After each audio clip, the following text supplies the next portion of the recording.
म्हणतो एक बरं झालं, आळंदीतली कीड गेली एकदाची. काय कसली चर्चा चालली एवढी ब्रह्मवृंदाची? अहो तुम्हाला ठाऊक नाही वाटतं? काय ठाऊक नाही म्हणताय? विठ्ठलपंत आणि रुक्मिणींनी देह समर्पण केलाय प्रायश्चित्त म्हणून. प्रायश्चित्त म्हणून म्हणजे?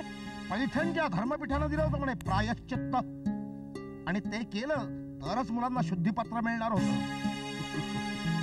अहो या पैठणच्या पंडितांना आम्ही श्रेष्ठ समजत होतो. आई बापांच्या प्रायश्चित्त घेण्यानं मुलं शुद्ध होत नाही. अहो पापाची संतती ही कायम पापीच राहणार.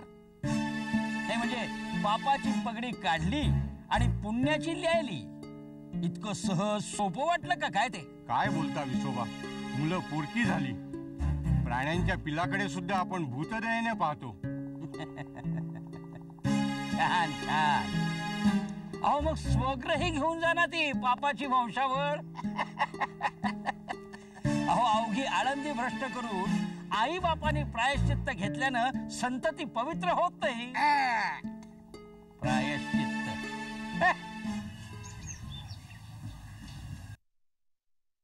ओम भवती भिक्षां देहि, ओम भवती भिक्षां देहि, ओम भवती भिक्षां देहि.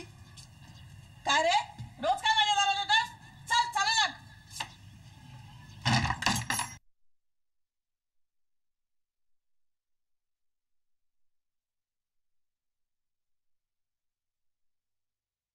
ओम भवती भिक्षां देहि. ए काय सकाळच्या पाय राम पारत लाग चालायला.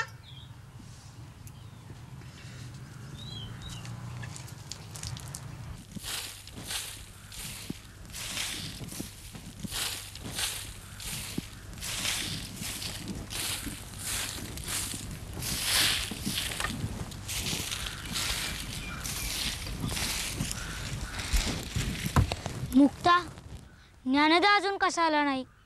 मला खूप भूक लागली आहे. सोपान दादा ज्ञानदा गावात गेलाय. काल अवघा गाव फिरून काही म्हणून मिळालं नाही. आजही पाणी पिऊनच राहावं लागेल कदाचित. मुक्ता, तुला नाही भूक लागली? तू आणि ज्ञानदा इतकं प्रेमाने बोलता की त्यानेच माझी भूक शमते. तुला पाणी देऊ का? हा ज्ञानदा अजून कसा आला नाही? ओम भवती भिक्षां देहि.